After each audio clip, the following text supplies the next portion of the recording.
ఆకాశ మహాకాశములను అందలి సమస్తమును సృజించిన దేవాది దేవునికి నా హృదయపూర్వక వందనములు, స్తుతులు, స్తోత్రములు సమర్పించుకుంటున్నాను. అందరికీ శుభోదయం. ఇది నా మహోన్నతుడైన దేవాది దేవుడు నీ కొరకు సిద్ధపరిచిన వాక్కు. చూడుము, నా అరచేతుల మీదనే నేను చెక్కి ఉన్నాను, నీ ప్రాకారములు నిత్యము నా ఎదుటనున్నవి. దేవుని నామమునకు మహిమ కలుగునుగాక. ఈ మాటలు యెషయా గ్రంథము 49వ అధ్యాయము 16వ వచనములో వ్రాయబడి ఉన్నవండి. ప్రియమైన నేస్తమా, దేవుని వాక్కు కొరకు ఆశతో ఎదురు చూస్తున్న నిన్ను ఎరిగి ఉన్న దేవుడు నీకు ఇది నాన్న చక్కటి వాక్కును, ఆయన తన చిత్తమును బట్టి తన వాగ్దానమును నీకు అనుగ్రహిస్తూ ఉన్నారు. నీ ప్రాకారములు నిత్యము నా ఎదుటనున్నవి అని ఎందుకు దేవాది దేవుడు చెప్తూ ఉన్నారంటే, పై మాటలో చూచినట్లయితే చూడుము, నా అరచేతుల మీద నేను నిన్ను చెక్కి ఉన్నాను అనగా నీ ప్రాకారములన్నీ కూడా ఆయన అరచేతిలో చెక్కబడిన నీ చుట్టూత తన హస్తము కాపుదలుగా ఉంది.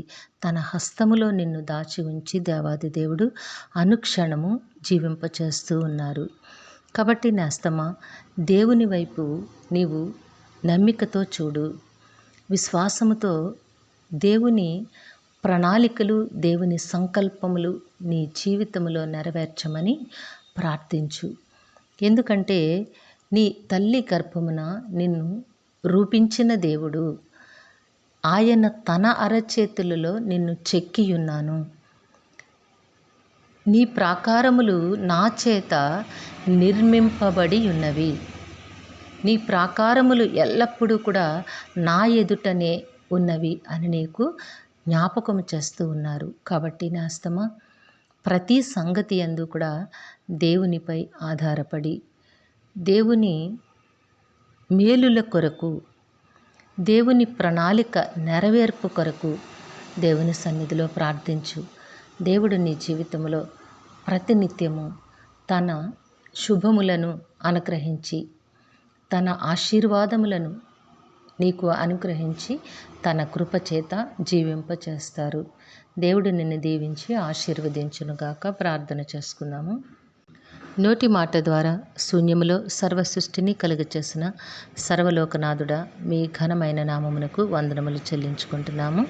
మీ పరిశుద్ధ పుణ్యపాదములకు సహస్ర కోటి నమస్కారములు, స్తుతులు, స్తోత్రములు సమర్పించుకుంటున్నాం తండ్రి. నైనా మా ప్రియులందరినీ, వారి కుటుంబములను మీ దివ్యహస్తములకు అప్పగించుకొంచున్నాం రాజా. వారందరికీ కావలసిన ఆయురారోగ్యము, పరిపూర్ణమైన రక్షణ, దీర్ఘాయుష్యు, నెమ్మదిని ప్రసాదించి మీ శాంతి సమాధానంతో జీవింపచేయండి. ఏ బిడ్డకైతే ఈ వాక్కును వినిపించి ఉన్నారో ఆ బిడ్డ జీవితంలోనూ కుటుంబంలోనూ కూడా నెమ్మదిని అనుగ్రహించి నాయన మీ ఆశీర్వాదమునిచ్చి మీ కృపలో జీవింపచేయమని మీ కాళ్ళు పట్టు వేడుకుంటూ ఉన్నాము. మా ప్రియులు చేస్తున్న పనిపాట్లలో, ఉద్యోగ విధులలో, వ్యాపారములలో తోడుగా ఉండండి దేవా. కష్టమును కనీక రెట్ల ఫలములు దయచేయండి నాయన. ప్రయాణముల్లో ముందు వెనుకలు కుడి ఎడమలు మీ దూతలను కాపుదలుగా ఉంచి క్షేమముగా నడిపించండి నాయన. యవనస్తులను జ్ఞాపకం చేసుకోండి దేవా. సకాలంలో బిడ్డలందరికీ చక్కని వివాహములు, ఉద్యోగములు, గర్భఫలములు ప్రసాదించండి. ఈ దినము పుట్టినరోజు, వివాహ దిన మహోత్సవములు జరుపుకొంచున్న బిడ్డలందరికీ మీ ఆశీస్సులు, దీర్ఘాయుష్ను అనుగ్రహించి మీ కృపలో జీవింపచేయమని ఈ ప్రార్థన యేసయ్య నామములో అడిగి వేడుకొనుచున్నాము తండ్రి. ఆమెన్. సర్వకృపానిధియగు దేవుడు మీ కుటుంబ జీవితంలో ఉన్నతమైన ఆశీర్వాదములు అనుగ్రహించి మిమ్మును ఆయన నామ మహిమ కొరకు జీవింపచేయునుగాక. Amen, amen, amen.